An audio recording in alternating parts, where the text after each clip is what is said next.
Hello and welcome to Nerd Subculture. I'm your host Jarrod.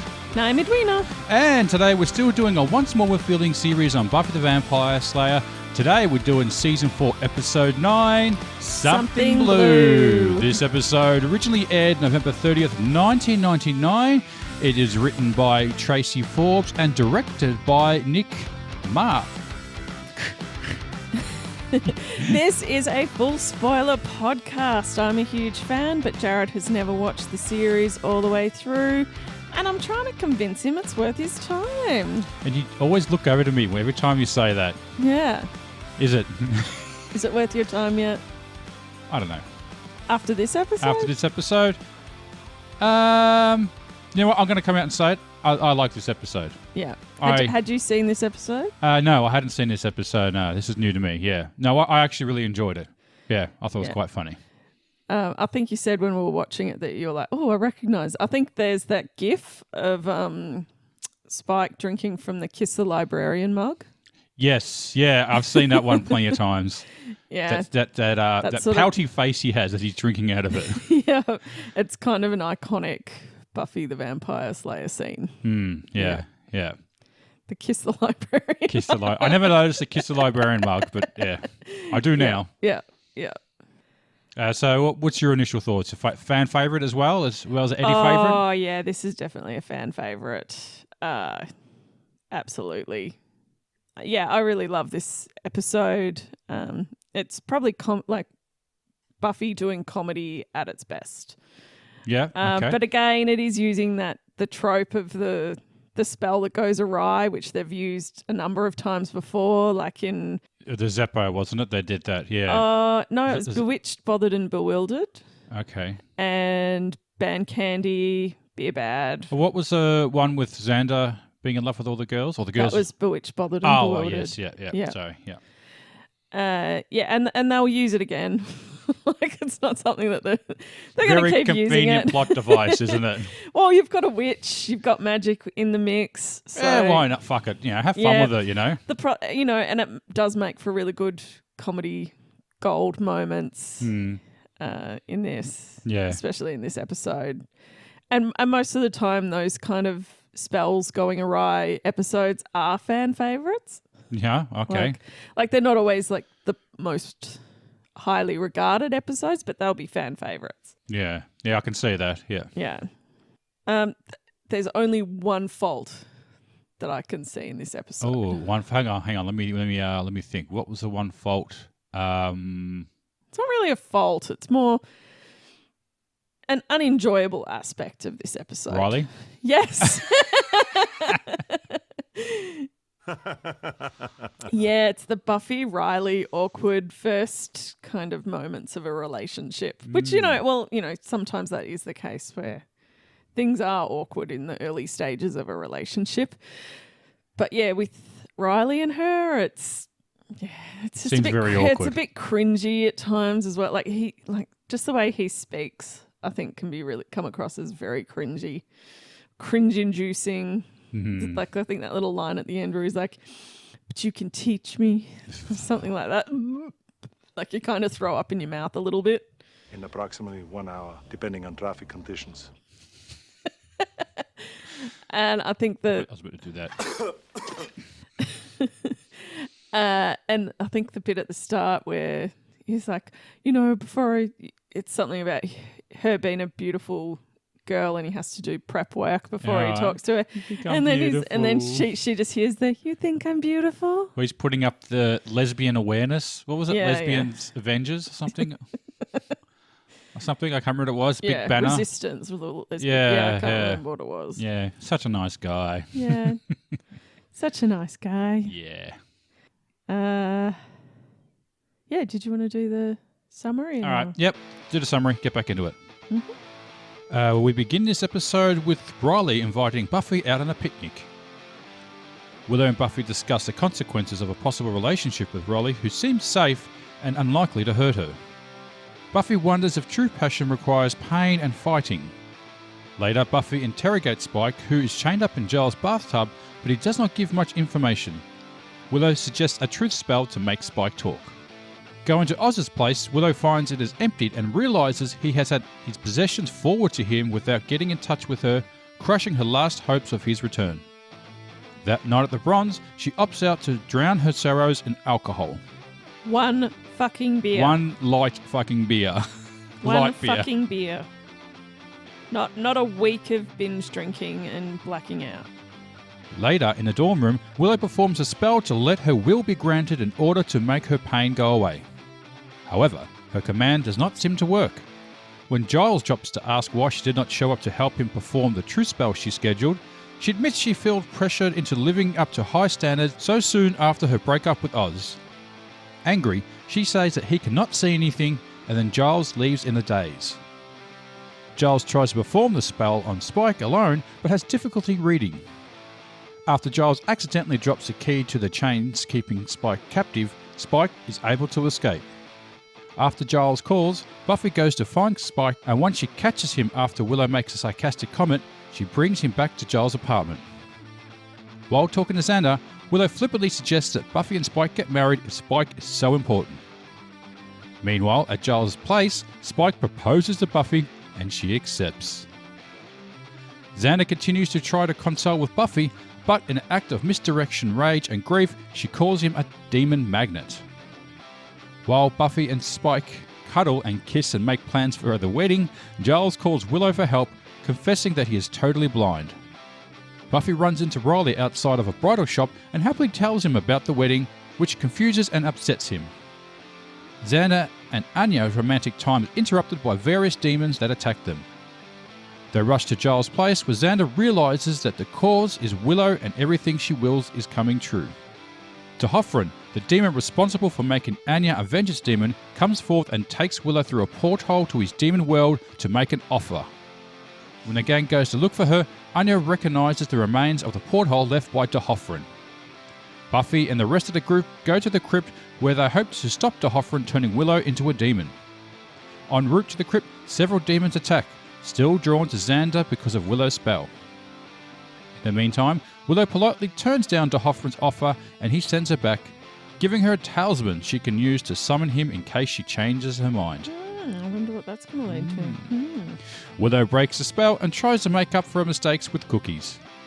The next day, Buffy finds Riley and manages to convince him that she was only joking about getting married, making fun of his panic at finding her gazing into a wedding dress store. The end. Okay. Where do you want to start? Ooh. Can we start how funny this episode is? All right. Or maybe we already said that. No, but why is this episode funny? That's the other thing. Why is this episode so funny? Well, because it I guess it's the whole Buffy Spike thing.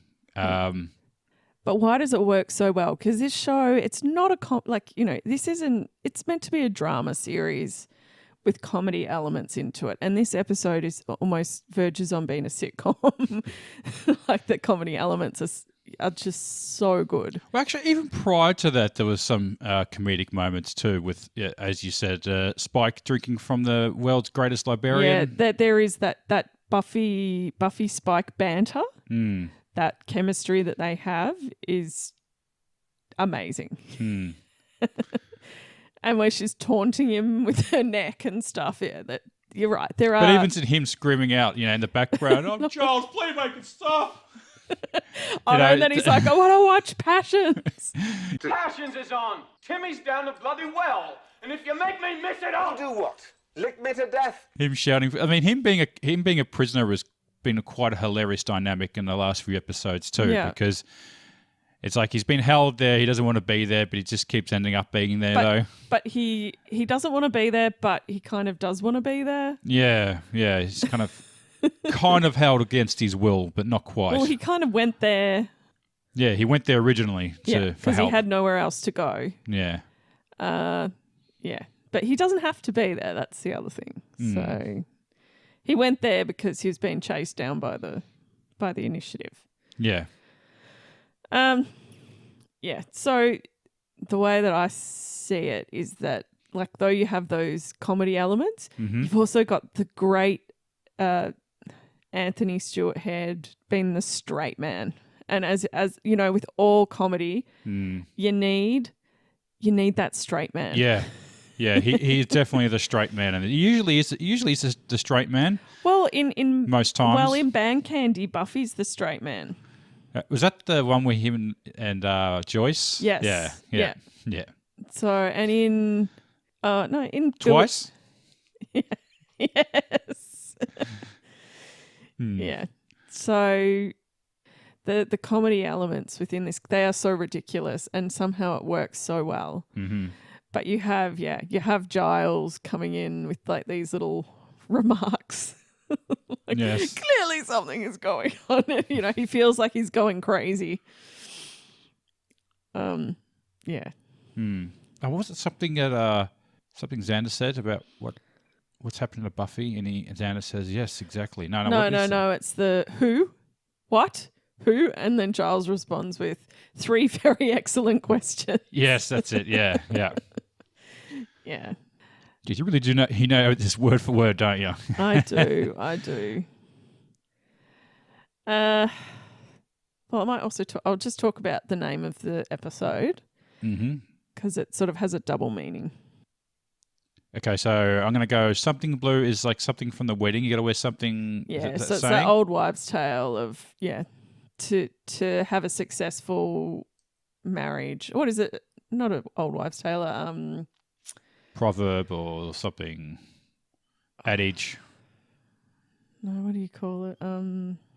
Superstition. Yeah, okay. Yep. Okay, the old superstition of you have to wear something borrowed, something blue, something old, something new. Oh, yeah, that's it. Yep. Yeah. For your wedding to be long and prosperous, you know, to have a successful marriage. You need those 4 things. Yeah. But also you have, so that's one meaning, there's something blue. Yeah. So meaning just something the colour blue. Mm-hmm. And it also has a meaning like Willow going through this depression. Blue being the meaning when someone's going through a depression. That's a bit of a stretch, that one, but yes, I'll allow it. How is it a stretch? Something blue. Yeah, okay, yeah. Yeah. Causing it. So I like that little double meaning. Oh, I see, that's the 2 meanings you're saying. Yeah. Yeah, okay, yeah. So something blue you could take as either the little tradition. I still think it's pretty much directly referencing the wedding that we never get to see. No, but it has two meanings. That's what I'm saying. It has the double meaning of Willow being depressed and the Buffy Spike wedding. Yeah. So, and speaking of which, we'll talk about Willow and her abuse of magic. So again, you have like this common occurrence with Willow. It's been coming up a few times already. Yeah, we're sort of getting a pattern of where she wants to take the shortcut for everything. Everything has, magic shortcuts everywhere for her. And, she's feeling, she doesn't want to go through the pain to get over Oz, and she turns to a spell. Yeah. And that's just going to keep her also drinking one fucking beer. One light beer, and everyone's like so concerned. They're like, "Oh, what, you're drinking that?" And they're in a bar, like they're at a club. They're at a club dancing, and she's drinking, like, and they're all looking at her like, "Are you okay? Is there something wrong with you?" Yeah. Yeah, definitely. Are you out of your mind? Definitely using magic as a coping mechanism. So that's what they should be really worried about. Yes. Which they didn't seem to really challenge her in the end. Like they seemed to forgive her quite quickly. Yeah. Which I thought, Buffy would have been the one to go, hey, Yeah. And maybe suck that vampire's face. Magic is more of a vice in this universe than alcohol. Yeah. And we didn't get to see him the whole time, so we don't know if something happened off screen. All right? Yes. Or, well, no, because you could be doing, they could have been waiting till they got married to do anything. Yeah. They were very sappy, weren't they? And very traditional in their marriages. Yes. Yeah. So, And I'll talk about why the spell didn't work. Well, it did work. It didn't work the way that Willow thought it was going to work. And I'll Okay. read out the spell. Yeah. Hearken, all ye elements, I summon thee now. Control the outside. How should we be saying this or what? Control within, land and sea, fire and wind. Out of my passions, a web be spun. From this eve forth my will be done. So mote be. Okay. Yep. That's the spell, isn't it? Yep, so that was a spell. And the key word in that spell was out of my passions. So her wording to heal her heart, she had to there had to be a strong emotion behind it. Mm-hmm. So, and I don't think, she didn't have that emotion when she's like, read this book's words to me out loud. Mm-hmm. And I think it needed to also have something to do with a person as well for those things to be done. Like for the... Was it meant to be read to someone, not by someone? Is that what you're saying? Well, I think something like you needed a human element involved. So if perhaps she had worded her, because I think she says, "I want may my heart be healed." Mm-hmm. If she had have actually brought Oz into that equation, it might have been a different story. Right. Okay. Because that's where the passion was. That's where her emotion was. Mm. And then the rest of the time, she's just angry. She's angry at her friends. Yeah. They are shitty. They are getting shitty, they are getting shitty at her. And she just, but she's also had to put up with listening to their sob stories, being the shoulder to cry on. And when she's going through something, they're getting unhappy. They're getting pissed off with her because she's not getting over it quick enough. True. Yeah. I'm still questioning the whole, you're drinking sort of remarks. Don't want to go in circles on that one, but yeah, that seemed weird. I don't. It is that thing. They've drunk before. Like they don't really show them drinking, but they're in the club, so. Well, I don't know. It's not like she's freaking blackout drunk for a week straight. Yeah. She has one fucking beer. Light beer. And she didn't even drink it all. And she wasn't. She spilt most of it. And she wasn't being mean until they started being judgy and mean to her. Until then, she was being quite a happy drunk. Yeah. In full denial. And that's kind of part of the healing, I guess. Well, yeah, have to endure it in some way. No cheating it. And and you have Willow. Oh, not Willow. You have Xanderbean, saying Willow and her griefy, poor me mood swings that I'm so tired of. Oh, did he say that? Yeah. Oh, yeah. That's not very nice, Santa. And then Buffy backs it up with, "We're all tired of it, Santa." Oh, dear. And it's like, really? She's had to sit there and listen to you whinge and whine about fucking Angel and Parker for like the past 6 months, and you can't watch a fucking movie with her and eat ice cream and talk about how you're glad you don't have diabetes. What? That's what Willow says to her. Can we have a girly night where we watch Steel Magnolias? And okay, yeah. They just don't want to spend like some proper time with her, and that's what she starts getting angry about. The other theme of this episode is actually about Buffy and her moving on from Angel. And I have to give some spoilers here for Angel. Oh, no. But I have to Holding my hands over ears. I don't want to hear it. No, I have to do this because Jarrod also refuses to watch Angel. Put me on the spot here. Refuses to watch it. Refuses to watch Angel. Okay. As he said, it was going to be too much to watch both Buffy and Angel. Oh, God. All right. So spoil it. I just have to run through the crossover episode of Angel and Buffy. Okay, fair enough. Which is called I Will Remember You. Mm-hmm. And it's in which Angel,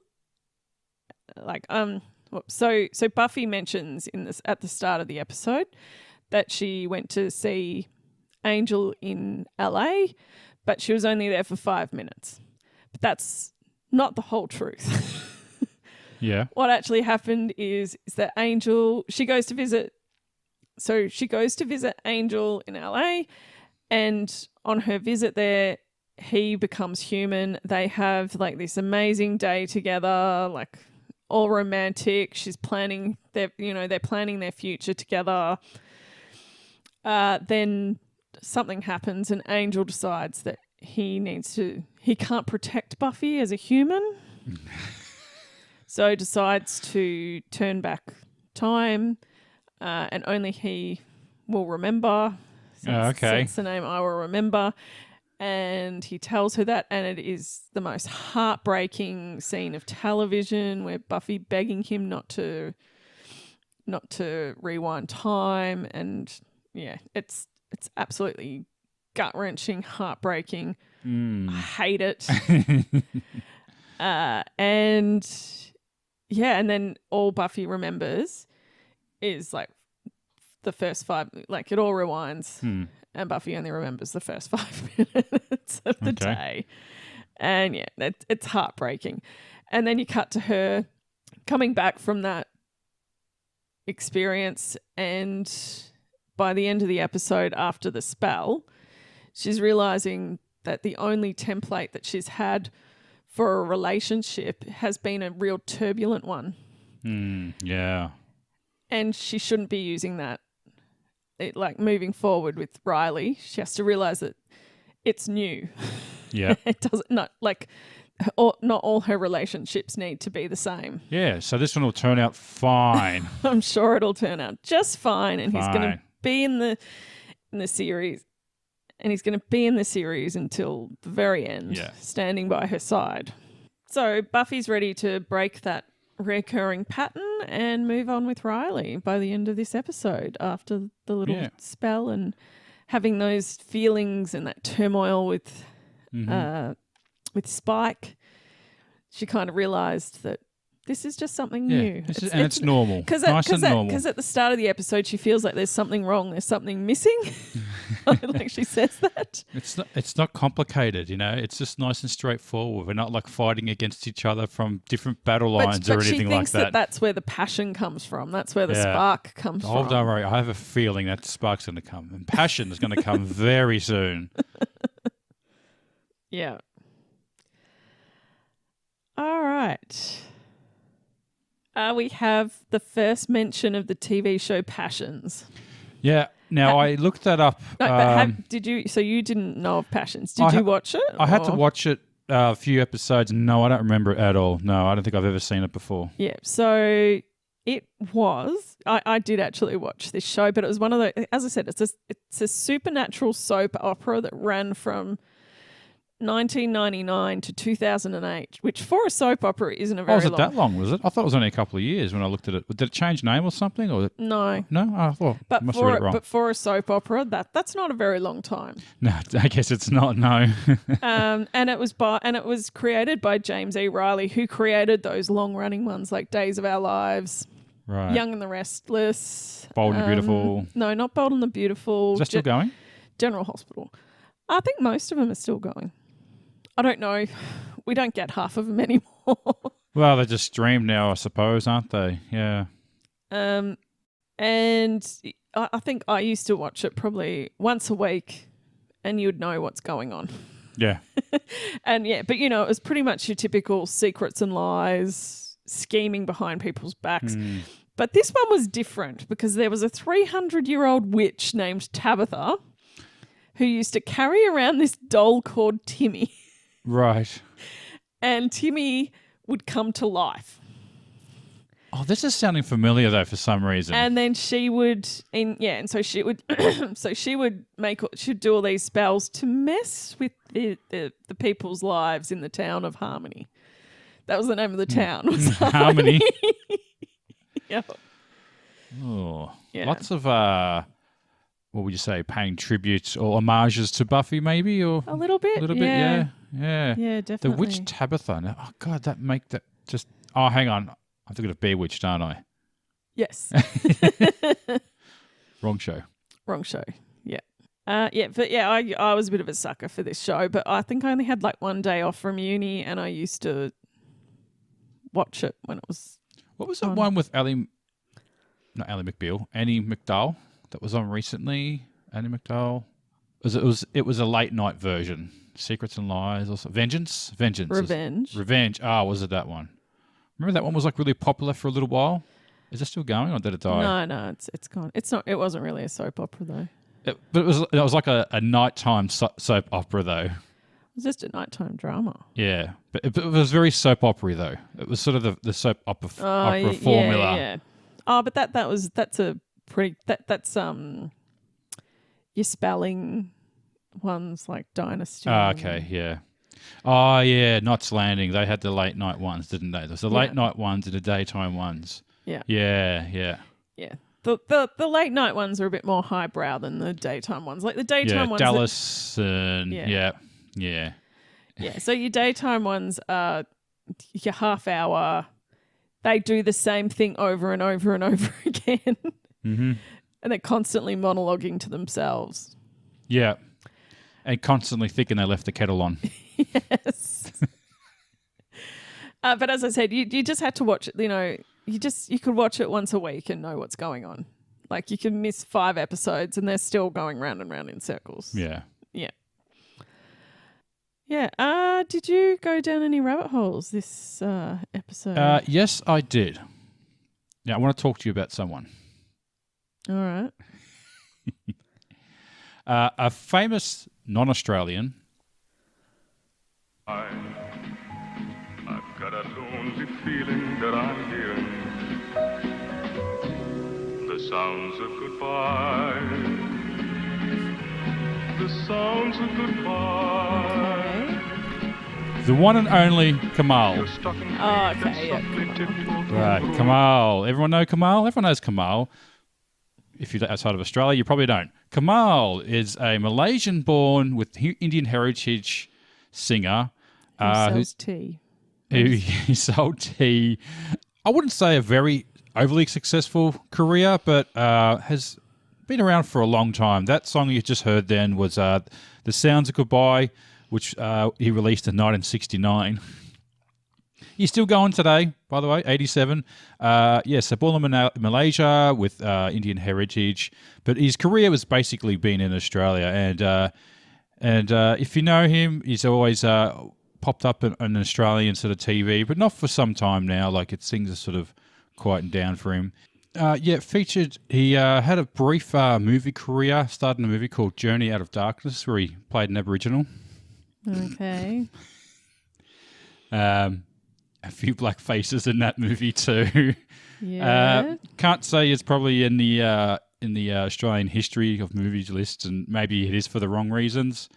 Appeared at Big Day Out once, which is a huge music festival, alternative music festival. I remember him being there. Great singer. How did you go down? What does Camille have to do with Buffy? Well, I'm very glad you asked that question, Eddie, because there is one connection he does have with this episode. All right. And I'll just play this and see if you can know where I'm going with this. I never once heard you complain. Is this Wing Beneath My Wings? Yeah. Did you ever know that you're my hero? How did you? Okay, so Buffy says, I think Spike says to Buffy, at least I didn't want Wing Beneath My Wings. Yeah. For my wedding song. I can fly higher than an eagle. I'm just going to hear this. Because Eddie?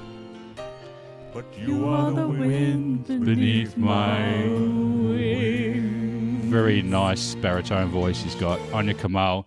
He's claimed that he was the first person, this was on Spicks and Specs a few years ago, he claimed that he was the first person to record that song. Oh, really? Yeah, but he never released it. Oh, okay. Yeah, he said he reckons he recorded it for a country western sort of style album that he was making, but it just didn't fit right.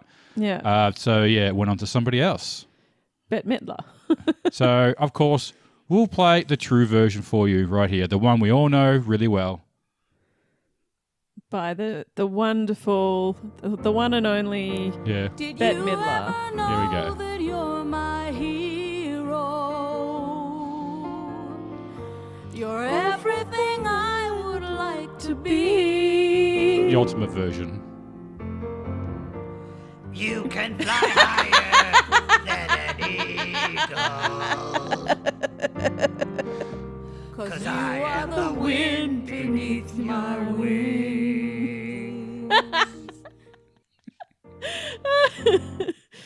Okay, you got me there. You got me. I did not realize it was the Simpsons version.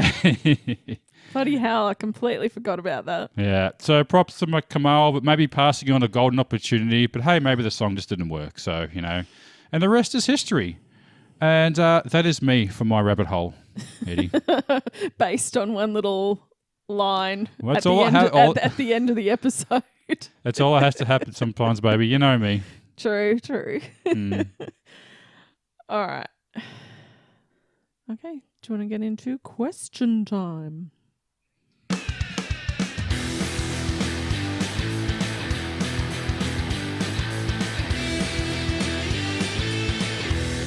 Answer the question. Okay, Jarrod, which character was your favourite in this episode? Is it too early to start saying Spiffy? Spuffy. It's Spuffy. But no, Spuffy's the stunt double. Oh, yeah. So we have Spiffy. Okay, we'll Spiffy? have Spiffy. Spiffy, yeah. And we have two characters. It says say characters, actually. Which characters are your favourite? Spiffy. Buffy and Spike. Buffyke? Buffyke? No, it doesn't work either. Buffyke. Bike? No. Yeah, I'll go with, Spike. Anya's in this and we've barely even mentioned her. So. Oh, yeah. Give her an honourable mention. Just giving her an honourable mention. Which character do you love to hate? Let's go 2 for 2 in a row. It's going to be Willow, isn't it? Well, I'll kind of go Riley in this because he makes me want to vomit with some of his lines.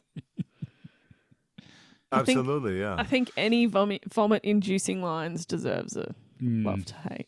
Yeah. Yeah, he's a little cringy. All right, yeah, fair enough. What was the most memorable fight scene? So we didn't mention this scene at the intro at the start with Buffy walking with Willow and the vampire just jumps out and she just nonchalantly just she's like stabs him. It's like, I wonder where that comes from. And it's like about her, being in these quite turbulent relationships. Yeah.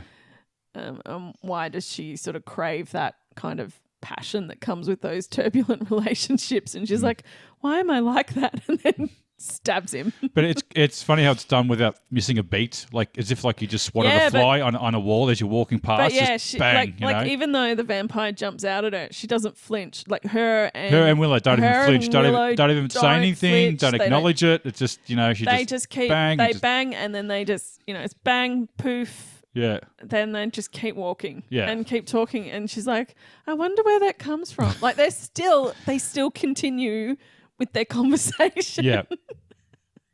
Yeah. So that was my one. I like that. Yeah. I did go with, there's probably only really one other fight scene in this, and that's at the end in De Hoffren's tomb, where they're fighting all the... Yeah, it was all right. All the different all the different demons, jumping through, yeah. Yeah, that are attracted to Santa.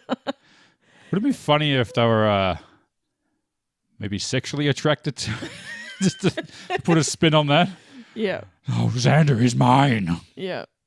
Oh, they kind of already did that. Yeah, but just with the demons doing it though. Yeah. I don't know. Yeah. All right. LOL moment. And so there is a lot, but I do like the misdirection. It's the Whedon sort of trope where Willow's gone to see De Hoffren at intimidating scene with all the demons surrounded around her, and he's making her this offer to become a demon, and it sort of builds up, and he's like, that is your answer? And she's like, yes, it is. Oh, I'm sorry to hear that. Well, here's my talisman. Let us know when you change your mind. Yeah. Yeah, it seemed like one of those situations where, oh, no. There's only one answer to this question sort of thing. Yeah. You cannot refuse it. Yeah. Yeah. There are So many So many. LOL moments in this episode, especially revolving around Buffy, Spike, and Giles. But Yeah. I have to go with Buffy and Spike talking about where they're going to have their wedding. And it's Buffy going, "How about a daytime ceremony in the park?" And Spike's like, "Fabulous.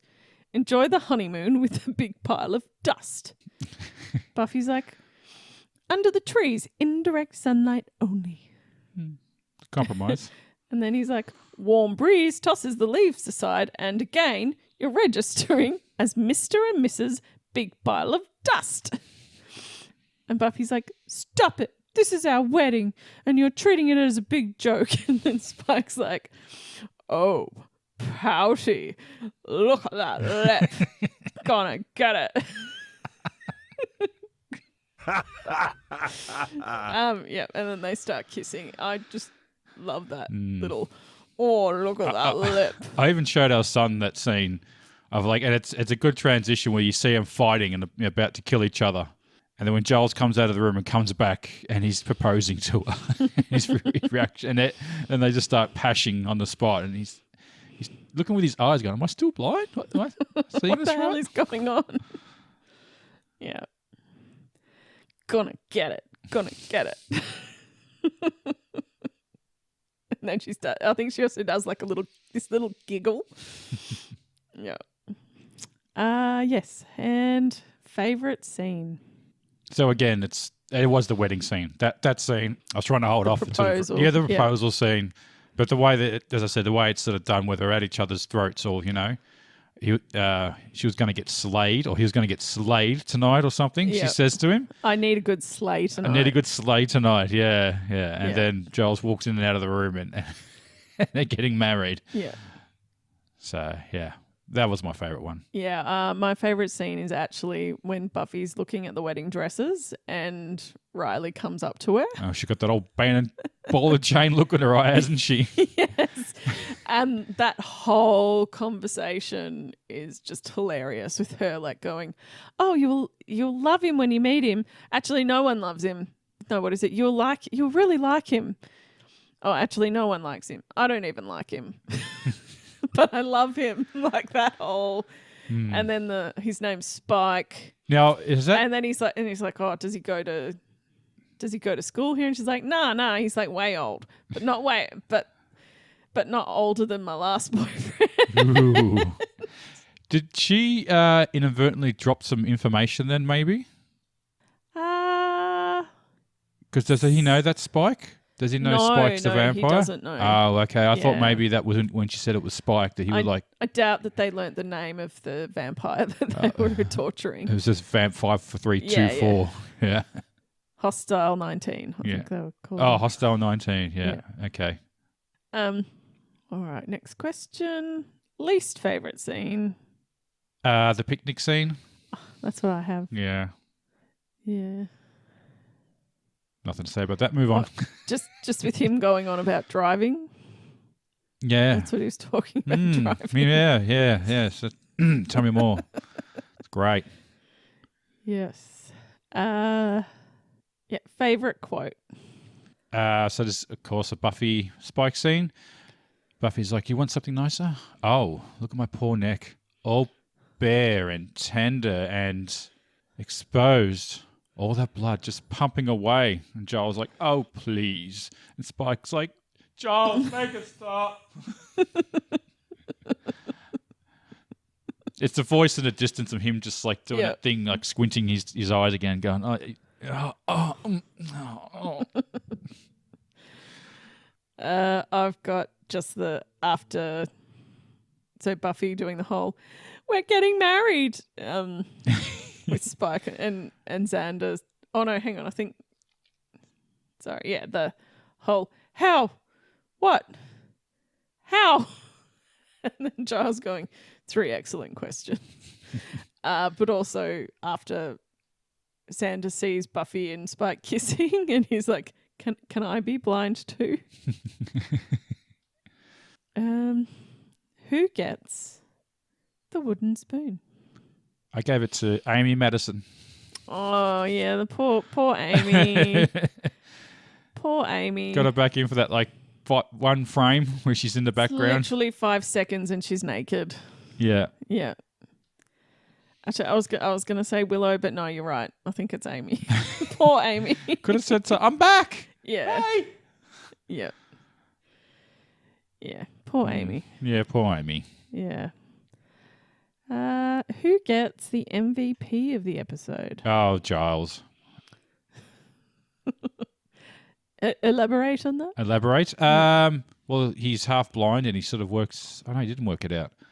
He doesn't work it out. Xander works it out.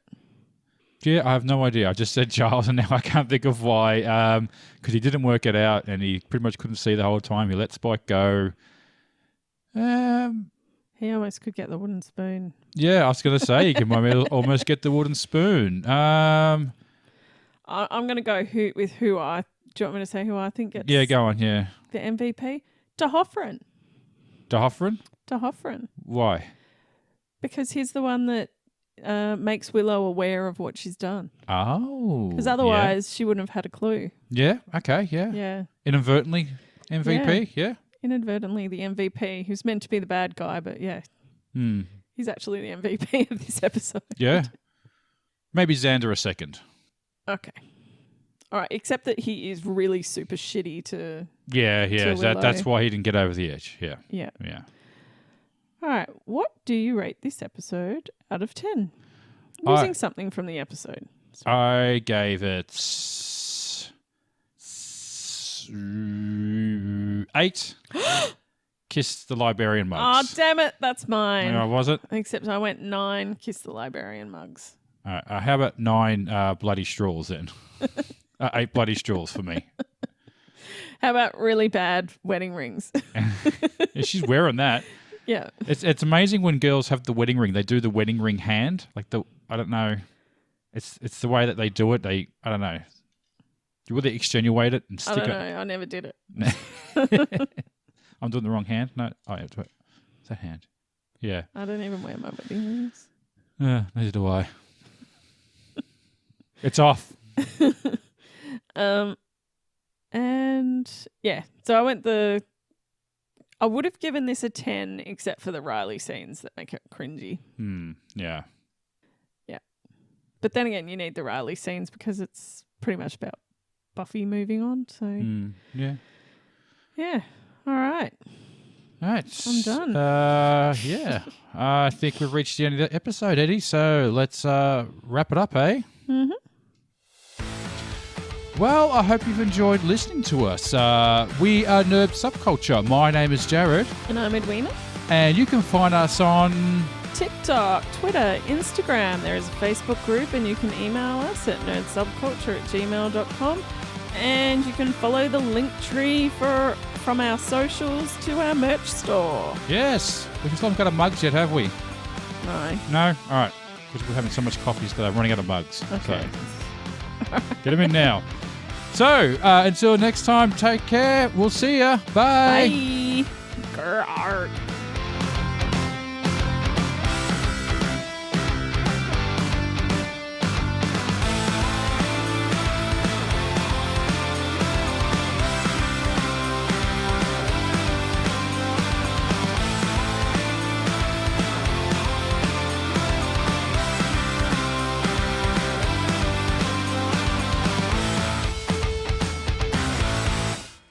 Giles, make us stop.